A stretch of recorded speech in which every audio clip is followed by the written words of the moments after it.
আসসালামু আলাইকুম ওয়া রাহমাতুল্লাহি ওয়া বারাকাতুহু। সম্মানিত মুমিন মুসলমান দিনী ভাই বোনেরা, আশা করি আল্লাহ পাকের অশেষ মেহেরবানিতে আপনারা সকলেই ভালো আছেন, সুস্থ আছেন। আপনাদের দোয়ায় আল্লাহ পাকের অশেষ মেহেরবানিতে আমিও ভালো আছি, সুস্থ আছি, আলহামদুলিল্লাহ। সম্মানিত ভিউয়ার্স, আপনারা দেখছেন আমরা মুমিন মুসলমান ইউটিউব চ্যানেল, সঙ্গে আছি আমি মোহাম্মদ ওয়ালিউল্লাহ। সম্মানিত ভিউয়ার্স, থাম্বনেল দেখেই বুঝতে পারছেন আজকের ভিডিওটা কত গুরুত্বপূর্ণ একটা ভিডিও হতে যাচ্ছে। তো মূল ভিডিওতে যাওয়ার পূর্বে আপনাকে বলি, আপনি যদি আমাদের চ্যানেলে নতুন দর্শক হয়ে থাকেন এবং এই রিলেটেড নিত্য নতুন ভিডিও পেতে চান এবং শিখে নিতে চান, তাহলে আমাদের চ্যানেলটি সাবস্ক্রাইব করে দিন এবং পাশে থাকা বেল আইকনটি অল করে দিন, যাতে করে আমি যখনই এই রিলেটেড নিত্য নতুন ভিডিও আপলোড দেবো আপনাদের মোবাইলে একটা নোটিফিকেশন যাবে। সেখান থেকে আপনি অতি সহজে আমলগুলো দেখে নিতে পারবেন এবং শিখে নিতে পারবেন। তো চলুন ভিউয়ার্স, কথা না বাড়িয়ে মূল আলোচনায় চলে যাই। তো তার পূর্বে আপনাকে বলি, আপনাদের জন্য একটা খুশির সংবাদ নিয়ে আসছি। আপনারা জানেন আমাদের প্রায় প্রত্যেক মাসে একটা করে তদবির শিক্ষা কোর্স হয়। তো সেই কোর্সের মধ্যেও বলা চলে প্রায় এ টু জেডই শেখানো হয় তদবিরাত জগতের, অর্থাৎ মুদাব্বির লাইনের একজন মুদাব্বির করার জন্য, রুহানি চিকিৎসা করার জন্য যা যা প্রয়োজন প্রায় বলা চলে সবই শেখানো হয়। তারপরেও আপডেট যুক্ত একটা ক্লাস কোর্স শুরু হচ্ছে 1 মাস ব্যাপী আমাদের সামনের ব্যাচ থেকে। এটা এমন একটা ব্যাচ হবে, এমন একটা তদবির শিক্ষা কোর্স হবে 1 মাস ব্যাপী। তো এখানে এমন এমন বিষয়াদি আপনাদেরকে শেখানো হবে যেটা একজন মুদাব্বিরের জন্য একদম ফরজ। এবং যে সমস্ত রোগীরা সুস্থ হচ্ছে না, বিভিন্নভাবে জিন বন্দি করতেছেন, জিনকে হত্যা করতেছেন, পুড়ায় ফেলতেছেন, তারপরে যে রোগী সুস্থ হচ্ছে না, এর কারণ কি এবং এর প্রতিকার সম্পর্কে, এর সমাধান সম্পর্কে ইনশাআল্লাহ আপনাদেরকে এই কোর্সে শেখানো হবে। এমন এমন তদবির দেওয়া হবে যেগুলো করলে জিনরা ওই রোগীকে আর দেখতেই পারবে না, একেবারে অদৃশ্য হয়ে থাকবে। এমন এমন বিষয় আদি সম্পর্কে শেখানো হবে এবং আরো গোপন বিষয় আদি আছে যেগুলো এখন বলা সম্ভব হচ্ছে না। একমাত্র যারা করবে তারা এরা বুঝতে পারবে যে কি, কোথা থেকে কোথায় আসলাম। তো যাই হোক, ওদিকে না যাচ্ছি। তো যারা ইচ্ছা পোষণ করছেন যে একদম পরিপূর্ণ নুরি মুতাবির হবে, একদম রোহানের চিকিৎসক হবো, বিভিন্ন জায়গায় কোর্স করেছেন, বিভিন্ন উস্তাদের পিছনে ঘুরেছেন, কিন্তু রোগীর চিকিৎসা দেন, অনেকে চিকিৎসা দিতে পারে না, হাজিরা করতে পারেন না, অথবা চিকিৎসা দিলে রোগী সুস্থ হয় না, সেই সমস্ত দিন ভাই বোনদের জন্য অত্যন্ত দারুণ সুবর্ণ সুযোগ। সামনের আমাদের স্পেশাল আপডেট যুক্ত তদবির শিক্ষা কোর্স চালু হচ্ছে। এই কোর্সের মধ্যে এমন আনকমন বিষয়াদি পাবেন, আশা করি আপনারা অনেক উপকৃত হবেন। তো যাই হোক, ওদিকে বেশি আলোচনা করতে চাচ্ছেন। ওদিকে আমাদের সামনের মাসের 10 তারিখ ইনশাআল্লাহ কোর্সটি শুরু হবে, আল্লাহ পাক যদি চায়। তো যারা ইচ্ছা পোষণ করছেন আমার সাথে যোগাযোগ করবেন, আমাদের ইউটিউব চ্যানেলের সাথে যোগাযোগ করবেন। আমার নাম্বার আছে এখানে দেওয়া আছে স্ক্রিনে, ওই নাম্বারে হোয়াটসঅ্যাপ আছে, ওখানে যোগাযোগ করতে পারেন ইনশাআল্লাহ। যোগাযোগ করে যারা ইচ্ছা পোষণ করছেন তারা এখানে ভর্তি হতে পারেন ইনশাআল্লাহ। তো যাই হোক, যে জন্য আজকে আমি আপনাদের সামনে আসা যে আমলটা নিয়ে, সেটা হচ্ছে আল্লাহ পাকের নূরের তাজাল্লি দেখার বা সেটার দিদার লাভ করার, আল্লাহ পাকের মহব্বত লাভ করার একটা শক্তিশালী পরীক্ষিত তদবির। তো যাই হোক, এই আমলটি করতে হলে অবশ্যই আপনাকে এই আমলের যে সাকসেসফুল হয়েছে এবং এই আমলটি যার করা আছে তার কাছ থেকে আপনি ইজাজত নিতে হবে, অথবা কোনো হক্কানি আলেমের কাছ থেকে আপনার ইজাজত নিতে হবে। এবং আপনাকে 5 ওয়াক্ত নামাজি হতে হবে, হালাল হারাম বেঁচে খেতে হবে, এক কথায় পরিপূর্ণভাবে একজন মুমিন মুত্তাকি ব্যক্তি হতে হবে। এই এমন ব্যক্তি আমলটি করতে পারবে। আপনি নামাজ পড়েন না ঠিক মতো, 2 ওয়াক্ত পড়েন, 3 ওয়াক্ত পড়েন না, আপনি সকালে সত্য কথা বলেন, বিকালে মিথ্যা কথা বলেন, আপনার চোখের নজর ঠিক নাই, এরকম হলে আপনি এই আমল করে কোনো ফায়দা পাবেন না। তো যাই হোক, আশা করি আপনাদেরকে বোঝাতে পারছি। আমলটি হলো আল্লাহ পাকের নূরের তাজাল্লি লাভ করার বা আল্লাহ পাকের মহব্বত লাভ করার শক্তিশালী পরীক্ষিত তদবির। আমলটি করার জন্য দিনটা আপনার বেছে নিতে হবে। সেটা হচ্ছে চন্দ্র মাসের প্রথম বৃহস্পতিবার ফজর অথবা এশার নামাজের পর আমলটি শুরু করতে হবে। প্রথমে গোসল করে পাক পবিত্র হয়ে, পাক পবিত্র লিবাস পরিধান করে, শরীরে খুশবু মেখে সর্বপ্রথমেই আল্লাহ তাআলার কাছে নিয়ত করবেন যে আপনি কি আমল করতেছেন। নিয়ত করার পরে সর্বপ্রথমে দরুদে ইব্রাহিম 3 বার, 5 বার, 7 বার অথবা 11 বার পাঠ করতে হবে। এরপর সূরাতুল ইয়াসিন আপনাকে পাঠ করতে হবে খুব মনোযোগের সহিত।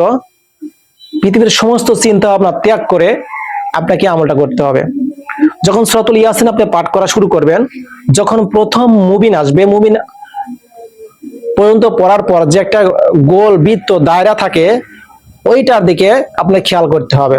খেয়ালটা কিভাবে করতে হবে, যখন মুবিন পর্যন্ত পড়বেন, পড়ার পর আপনার দু চোখ কিভাবে বন্ধ করে দিবেন, মুরাকাবার হালাতে ওই বৃত্তের কথা, ওই বৃত্তের দিকে খেয়াল করবেন, কলবের দিকে খেয়াল, কলবের মাধ্যমে দেখবেন, খেয়াল করবেন, ধ্যান করবেন যে ওই বৃত্ত থেকে আল্লাহ তাআলার নূর ওখান থেকে প্রস্ফুটিত হচ্ছে, ওখান থেকে বের হচ্ছে। সেই নূরটা এসে আপনার যে রুমের মধ্যে আছেন ওই রুমের সমস্ত জায়গায় ছেয়ে গেছে এবং সেখান থেকে ট্রান্সফার হয়ে সমস্ত দুনিয়াতে ছেয়ে গেছে। এবং সমস্ত দুনিয়াতে যখন আল্লাহ তাআলার এই নূরটা ছেয়ে গেছে, তখন পৃথিবীর সমস্ত জীবজন্তু, প্রত্যেকটা জিনিসের মধ্যে আল্লাহ তাআলার এই নূরটা প্রবেশ করছে। এভাবে আপনি ধ্যান করবেন। এভাবে কিছুক্ষণ ধ্যান করার পর 2-3 মিনিট, 4 মিনিট, 5 মিনিট ধ্যান করা যখন হয়ে যাবে, এরকম ভাবে যখন খেয়াল করবেন, 4-5 মিনিট যখন হয়ে যাবে, এরপর পরবর্তী আয়াত পাঠ করবেন এবং পরবর্তী যে মুবিন আসবে ঠিক একই নিয়মে, পূর্বের নিয়মের মতো ধ্যান করবেন। এভাবে 7 মুবিনে 7 বার ধ্যান করবেন। এভাবে সূরাতুল ইয়াসিন পাঠ করা শেষ করবেন। এরপর আমল শেষে পুনরায় দরুদ ইব্রাহিম প্রথমবার যে কয়েকবার পড়েছেন 3 বার, 5 বার, 7 বার, 11 বার, ঠিক ওইরকম ভাবে পাঠ করবেন। এরপর আল্লাহ তাআলার শাহী দরবারে হাত তুলে মুনাজাত করবেন এবং সওয়াব এহসানি করে দিবেন। আশা করি সওয়াব এহসানি সবাই জানেন। এভাবে প্রথম দিনের আমল শেষ করবেন। এভাবে বিরতিহীন ভাবে আপনাকে আমলটা 40 দিন করতে হবে এবং এই 40 দিনের মধ্যে আপনাকে একটা গুনাহের কাজও করা যাবে না এবং চোখের হেফাজত করতে হবে। চোখের হেফাজত বলতে যত রকমের গুনাহের কাজ আছে সমস্ত গুনাহের কাজ থেকে আপনাকে বিরত থাকতে হবে এবং হালাল হারাম খাদ্য এগুলো বেঁচে খেতে হবে। সুদ, ঘুষ, রাহাজানি, ছিনতাই, এক কথায় গুনাহ থেকে পরিপূর্ণভাবে হেফাজত থাকতে হবে। এভাবে বিরতিহীনভাবে আমল 40 দিন আপনাকে করতে হবে।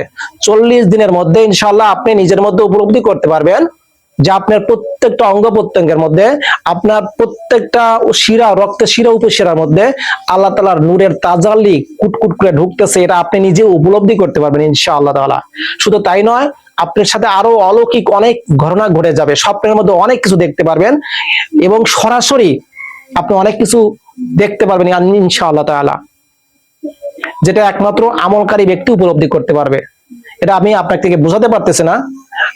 আপনারা যারা করবেন অবশ্যই এটা ইজাজত ছাড়া করবেন না। কোনো হক্কানি আলেমের কাছ থেকে অথবা আপনার যে উস্তাদ তার কাছ থেকে অবশ্যই ইজাজত নিয়ে করবেন। আশা করি আপনাদের সকলকে বোঝাতে পারছি। তো এই আমলটা করলে আপনার মধ্যে ওইগুলো তো প্রকাশ পাবে, প্লাস আপনার কলবের মধ্যে আল্লাহ তাআলার প্রতি এমন মহব্বত, এমন গভীর মহব্বত সৃষ্টি হবে যেটা আপনি কল্পনা করতে পারবেন না। এটা আপনার আল্লাহ তাআলার নাম শোনার সঙ্গে সঙ্গে আপনার ভিতর থেকে কান্না শুরু হয়ে যাবে, এমন মহব্বত সৃষ্টি হবে। আশা করি আপনাকে বোঝাতে পারছি। তো যাই হোক, আজকে এ পর্যন্তই। আমার জন্য সকলে দোয়া করবেন। ভিডিওটা যদি ভালো লাগে এবং এই আমলটা যদি ভালো লাগে, আমলের মধ্যে সুর পরিমাণ কোনো ভুল নাই, অনেকে ডাউট করতে পারে। ডাউট করলে হযরতগণ, যাদের মধ্যে ডাউট আছে, সন্দেহ আছে, আমল করবেন না। এটা আল্লাহর পাক কালাম, এটা আমার মন গড়া কোনো কথা নয়। আমি যেগুলো আপনাদেরকে দেই বা প্রকাশ করি, এগুলো যেগুলো পরীক্ষিত, এগুলো আপনাদেরকে দেওয়ার চেষ্টা করি। আশা করি আপনাদেরকে বোঝাতে পারছি। যে বুঝে সে অল্প কিছু বললে বুঝে ফেলে। বুঝলে বুঝপাতা, একটা কথা আছে না যে বুঝলে বুঝপাতা, না বুঝলে তেজপাতা। যাই হোক, আমি কথা বাড়াতে যাচ্ছি না। আমলটি যদি আপনাদের উপকারে আসে, আমলটি যদি করে আপনাদের উপকারে আসে, আমার জন্য খাস করে দোয়া করবেন, এতটুকু চাই। আমলটি যদি ভালো লাগে, লাইক, কমেন্ট এবং শেয়ার করতে ভুলবেন না। আল্লাহ পাক এবং রাসূল সাল্লাল্লাহু আলাইহি ওয়াসাল্লামকে রাজি খুশি করার উদ্দেশ্যে এই আমলটা আপনারা সবার মধ্যে শেয়ার করে দিন। এই ভিডিওটা শেয়ার করে দিন, যাতে করে সমস্ত দুনিয়াতে ছড়িয়ে যায়, সমস্ত বাংলাদেশে ছড়িয়ে যায় এবং এটা করে আমার দ্বীনি ভাই বোনেরা যেন উপকারে আসে, আল্লাহ তাআলার দিকে রুজু হয়, আল্লাহ তাআলার দিকে যেন মহব্বতে আকৃষ্ট হয়। তো যাই হোক, সকলে আমার জন্য দোয়া করবেন। আমি আপনাদের জন্য দোয়া করি। আজ এ পর্যন্তই। অন্য কোনো ভিডিওতে, অন্য কোনো আমল নিয়ে ইনশাআল্লাহ হাজির হব। আমার জন্য আপনারা তাহাজ্জুদে, অন্যান্য নামাজে আমার জন্য খাস করে দোয়া করবেন। আমি যেন আপনাদের খেদমতে আরো যেন কাজ করতে পারি, ভালো ভালো আমল দিতে পারি, যে আমল করলে আল্লাহ পাক এবং রাসূল সাল্লাল্লাহু আলাইহি ওয়াসাল্লাম রাজি খুশি, সেই আমলগুলো যেন দিতে পারি এবং আমাদের সকলকে যেন আল্লাহ পাক এবং রাসূল সাল্লাল্লাহু আলাইহি ওয়াসাল্লাম রাজি খুশি যে পথে, সেই পথে যেন আল্লাহ পাক আমাদেরকে পরিচালিত করে এবং আমাকে যেন ওই পথে পরিচালিত করে। এবং আমি আপনাদের জন্য দোয়া করি, আল্লাহ পাক যেন আপনাদের যারা নিয়ে ইচ্ছা পোষণ করছেন যে আমি একজন পরিপূর্ণ নূরি মোতাবের হব, আল্লাহ পাক যেন আপনাদের সেই নেক আশাগুলো পূরণ করে দেয়। আমার আদরের ছাত্রদের জন্য, সকলের জন্য দোয়া রইল, সবার জন্য দোয়া রইল। আসসালামু আলাইকুম ওয়া রাহমাতুল্লাহি ওয়া বারাকাতুহু।